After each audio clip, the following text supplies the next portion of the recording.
Dios te bendiga en este día tan maravilloso. Gloria al Señor. Bendecimos a tu familia, bendecimos a tus hijos de una manera muy especial. Sé que el Dios poderoso hará algo grande en ti. Hoy quiero hablar un tema muy importante basado en el sexo oral y anal en los cristianos. ¿Es pecado? Escuche bien. El sexo oral y anal en los cristianos es pecado. Muchos se han preguntado, ¿verdad? Esta pregunta que deja mucho en duda si esto es pecado, sí o no. Y hoy vamos a aclarar si es pecado. ¿Es pecado tener este tipo de práctica con tu pareja siendo cristiano? Esta clase de tema la gente lo ve como un tabú, o sea, no les gusta hablar esta clase de temas porque para muchos es pecado hablar sobre el sexo. Pero nosotros entendemos que el tema del sexo es como cualquier tema, como decir el tema de la política, el tema del deporte, el tema es igual que cualquier tema. Incluso este tema es importantísimo porque da educación a la pareja cómo tener el sexo, ¿verdad? No desordenado. Entonces es pecado dentro de los cristianos tener sexo oral o anal, ¿verdad?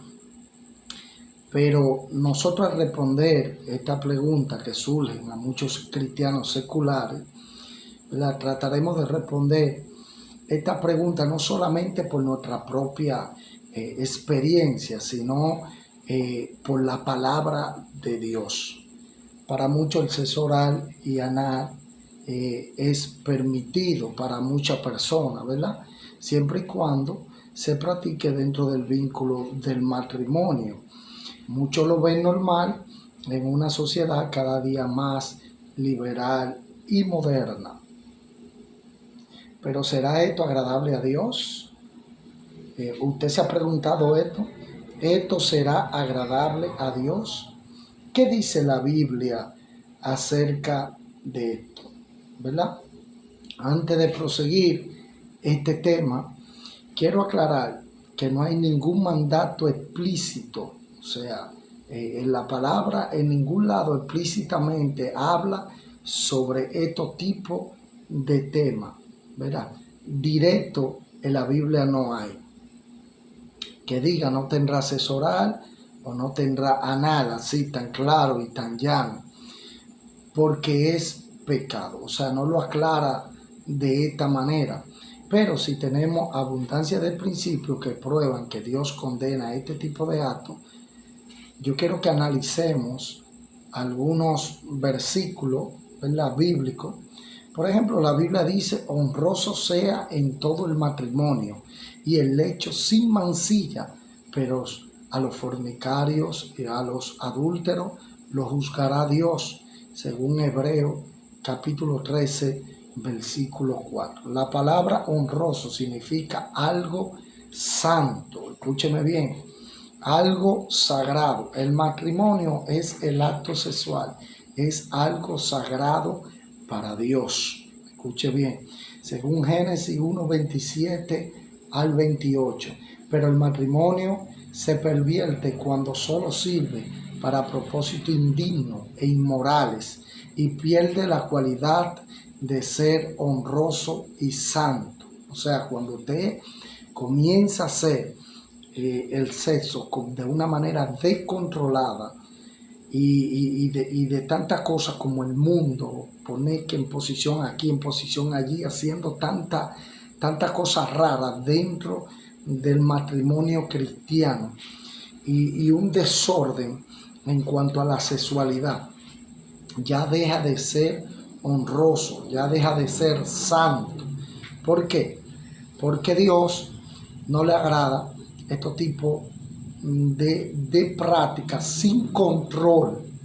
Escúcheme bien, sin control alguno, porque hay personas que cuando están en esos actos se olvidan, ¿verdad?, totalmente de que son cristianos. Cada uno de vosotros sepa tener su propia esposa en santidad y honor, no en pasión de concupiscencia como los gentiles que no conocen a Dios. O sea, los gentiles tienen relaciones de una manera totalmente morbosa, tienen relación de una manera totalmente desordenada, de una manera descontrolada, no tienen control en su cuerpo. Esos son los gentiles.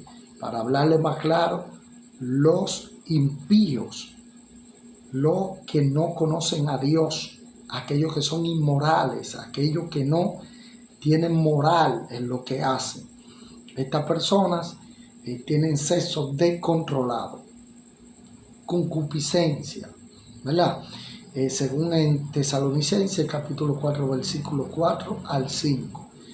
Concupiscencia se podía traducir como una lujuria o deseo pervertido. Escuche bien, Dios llama a tratar las relaciones sexuales en santidad y honor y añade no como los gentiles que no conocen a Dios. Escúcheme bien qué es lo que pasa.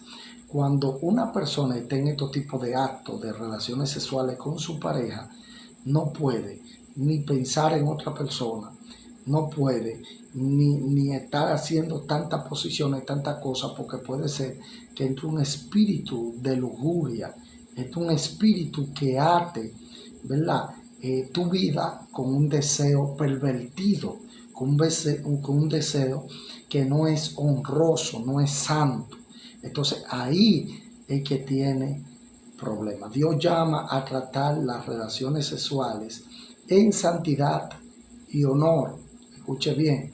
Y añade, no como los gentiles que no conocen a Dios. O sea, los gentiles hacen las relaciones sexuales anal, oral, como quiera, porque ellos no conocen a Dios. Hay algo que le llaman la lascivia también.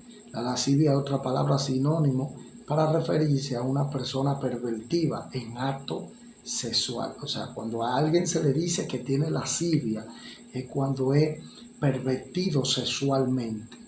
La lascivia es un fruto de la carne, según el apóstol Pablo. Escúchame bien, la lascivia trabaja en tu carne, en tu cuerpo.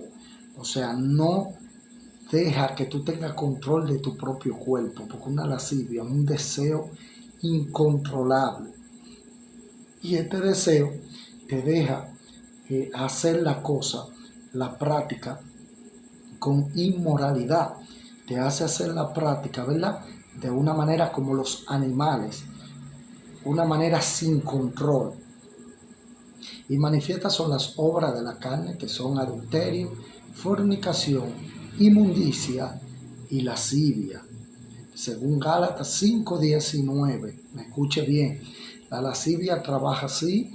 La lascivia te introduce en lo que es el adulterio, ¿verdad? En lo que es la fornicación, en lo que es la inmundicia y en lo que es la lascivia. La lascivia trabaja con todo tipo de cosas, ¿verdad? Cuando ya una persona es inmoral con su pareja, ¿por qué es peligroso esto? Porque si te convierte inmoral con tu pareja y hace estos actos, ¿verdad? De práctica anal, en el sexo oral y de una manera descontrolada, puede hacer que entre la lascivia.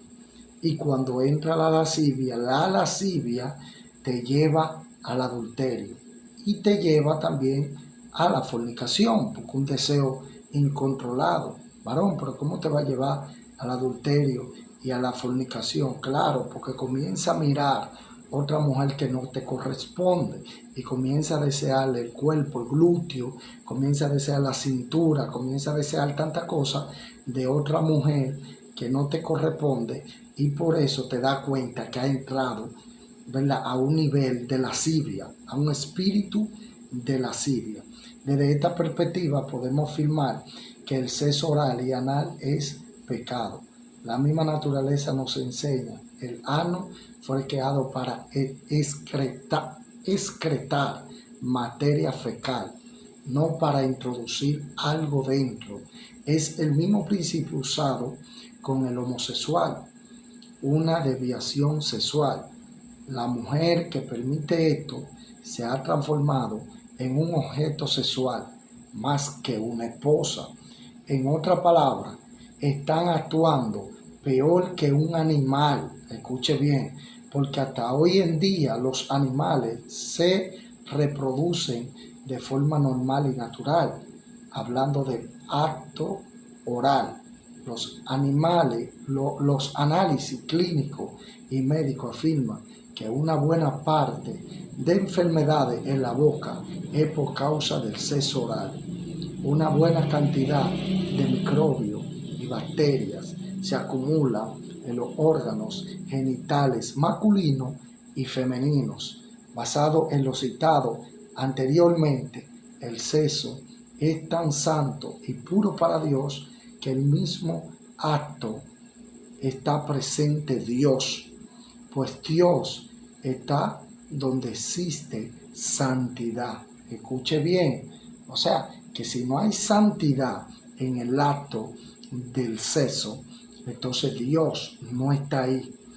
Donde hay, ¿verdad?, desorden, donde hay un deseo descontrolado, donde se está haciendo cosas inmorales, Dios no está ahí. Entonces, ¿qué pasa? Que donde hay sexo o relaciones, o se está haciendo el amor entre una pareja cristiana, Dios está ahí, porque el matrimonio es santo y Dios está ahí. Inmediatamente se hace el sexo descontrolado, ¿verdad? Entonces Dios se aparta de aquello. Entonces, ¿qué pasa? Pues Dios está donde existe la santidad. Aún en el sexo tiene que existir la santidad de Dios. Proverbios 5:15. No nos podemos imaginar que Dios estará presente en un sexo anal y oral. Le hace Proverbios 5:15. El sexo oral y el sexo anal se considera entre los aspectos de la sodomía. O sea, ustedes saben lo que aconteció en Sodoma y Gomorra, ¿verdad? Todo el pecado inmoral que hubo allí, toda la práctica sexual que había allí, y por eso fue destruido aquel lugar. Término que proviene de los sodomitas y para referirse a toda clase de depravación sexual. El sexo y el matrimonio es sagrado y bendito y no debe de pervertirse o degradarse. Muchos usan el matrimonio como matiz para ocultar todo tipo de depravación. O sea, lo que estoy explicando aquí, yo he conocido personas que son hasta homosexuales, pero ellos se quieren tapar en el closet, ¿verdad? Y hasta se casan y hasta pueden tener un hijo, pero en sí les gustan los hombres. Eso es lo que está hablando aquí. O sea, la mujer se toma como un objeto, como una matiz, ¿verdad?, en el matrimonio, pero no es que quiere a esa mujer, no es que quiere estar con esa mujer, sino para ocultar mucha depravación que tiene esas personas.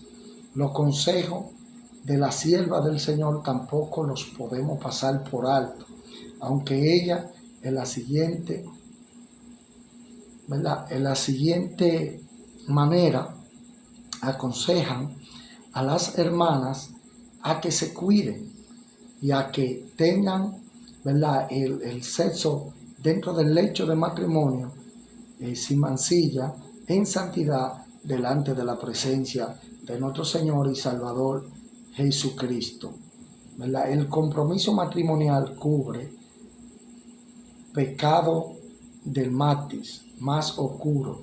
Hombres y mujeres que profesan piedad rebajan su propio cuerpo por medio de la indulgencia de pasiones corruptas y descienden así por debajo del nivel de los brutos de la creación. Abusan de las facultades que Dios le ha dado para que sean preservadas en santificación, honor. La santidad y la vida misma son sacrificadas sobre el altar de las bajas pasiones. Las facultades superiores y más nobles son colocadas bajo el dominio de las proporciones animales. Quienes así pecan no están familiarizados con los resultados, de tal manera de conducirse. Hombre y mujer un día sabrán qué cosa es lujuria y cuál es el resultado de gratificarla. Pasiones de tan baja calidad pueden ser halladas en el estado matrimonial, tanto como fuera de él, ¿verdad? El Instituto Sagrado debería preservar y acrecentar el respeto y la dignidad femenina, pero la feminidad casta, dignificada y deforme de la mujer ha sido consumida en el altar de las bajas pasiones, ha sido sacrificada para complacer al marido. Pronto perderá el respeto por el esposo, quien ni siquiera toma en cuenta las leyes a las cuales rinde obediencia a la creación bruta. La vida matrimonial llega a ser un yugo irritante, pues el amor se desvanece y frecuentemente toma su lugar la desconfianza, los celos y el odio. Ningún hombre puede amar verdaderamente a su esposa cuando ésta se somete pacientemente y como una esclava, proporcionándole todo lo que le requieran sus pasiones depravadas. ¿Qué es lo que está explicando aquí? Lo que está explicando es que si usted tiene una esposa, usted la pone como una esclava, que si usted quiere sexo anal, esa mujer deja que usted le haga el sexo anal. Que si quiere, por ejemplo, sexo oral, esa mujer deja que usted, ella hacerle el sexo oral. Y la pone como una esclava, como sexual. Ya el hombre le va perdiendo mayormente, muchas veces, el respeto, porque la va viendo como una esclava sexual y no como una esposa. Entonces con esto hay que tener mucho cuidado de cómo se manejan los cristianos dentro de la sexualidad o dentro del matrimonio en cuanto al hacer el amor y tanta cosa. Entonces quería compartir este tema contigo para que tenga mucho cuidado. Aquí hablamos que cómo entra la lascivia, cómo ata a la persona, cómo hace que adultere. Todo comienza por un relajo, por algo que usted ve normal, por algo que usted ve sencillo. Por ejemplo, todo lo malo atrae, todo lo malo a la carne, a nuestro cuerpo, es bueno. Como por ejemplo, yo he escuchado a muchas personas que el tener sexo anal, eso le encanta y que es bueno para ellos. Y el tener sexo oral. Pero ¿qué sucede con esto? Que esto puede traer un nivel de depravación y de lascivia y de un deseo incontrolado en tu vida que pueda ser hasta infiel a tu esposo o viceversa, tu esposa pueda hacer muchas cosas de gravedad, la cual te lamente, porque puede ser que un espíritu de lascivia posee tu cuerpo y te ponga a hacer cosas vergonzosas que nunca tú por tu propia cuenta, por la costumbre, por la educación que te dieron en tu casa, nunca tú podías ejercerlo, pero el espíritu te puso a ejercer todo eso. En una ocasión conocí una señora ya avanzada en edad, una señora casi entrando a los 50 años, y me sorprende que esta señora tenía su hogar, tenía sus hijos, tenía su familia. Y me sorprende de repente que esta señora deja su hogar, deja su familia, deja sus hijos para andar con botellas de cerveza y andando con menores en pasola, en motores y amaneciendo en la calle bebiendo, porque la hormona de esta mujer se le había alborotado y esta mujer estaba descontrolada. Vivió casi con todos los jóvenes de ese barrio, vivió casi con todos los adolescentes de ese barrio y tenía una hormona alborotada y descontrolada, de tal manera que perdió su hogar, perdió, ¿verdad?, su familia, la echaron de la casa, ella tuvo que irse alquilada a un lugar y en ese lugar metía una cantidad de menores y de jóvenes a que tuvieran con ella porque tenía un deseo descontrolado. ¿Qué entró en esta señora? ¿Qué pasó con esta señora? Una señora que tenía su hogar, sus hijos, ya el esposo de ella era mayor, ya ella estaba entrando también en edad y esta mujer de repente se comienza a comportar de esta manera. ¿Qué pasó? Un espíritu de lascivia tomó su cuerpo, entró en ella. Pongo este ejemplo para que tenga mucho cuidado cómo usted se maneja, porque si un espíritu de lascivia toma su cuerpo, nunca se acostumbrará a una sola persona. Entonces usted no va a poder tener un matrimonio, no va a poder tener un hogar, no va a poder tener sus hijos, su familia en la facultad del Evangelio para vivir en santidad y honestidad y honradez delante de Dios, sino que usted estará viviendo de cuerpo en cuerpo, ¿verdad? Y aquí es que la lascivia ató tu vida, ató tu mente, ató tu pensamiento y nunca tendrá un hogar estable. Así que mi gente, cuídate, ¿verdad?, de estar en todo este tipo de práctica o mejora la forma que lo estás haciendo o como lo hagas, no lo estés practicando ya más, sino vive honroso delante de Dios en santidad y en purificación, recordando que Dios está ahí en medio de una relación cristiana, en medio cuando usted está cometiendo o cuando usted está haciendo, ¿verdad?, la relación con su pareja. Dios está ahí, porque el matrimonio es santo. Inmediatamente usted entra a una depravación, Dios sale de aquel lugar. Entonces, queremos que Dios esté ahí todo el tiempo y no que salga. Entonces, mi gente, Dios te bendiga. Si te ha gustado este contenido, síguenos por el canal de YouTube como Emmanuel Jiménez Oficial y por la página de Facebook Pastor Emmanuel Jiménez y Profeta Emmanuel Jiménez. Dios te bendiga. Shalom Ubraja. Bendiciones.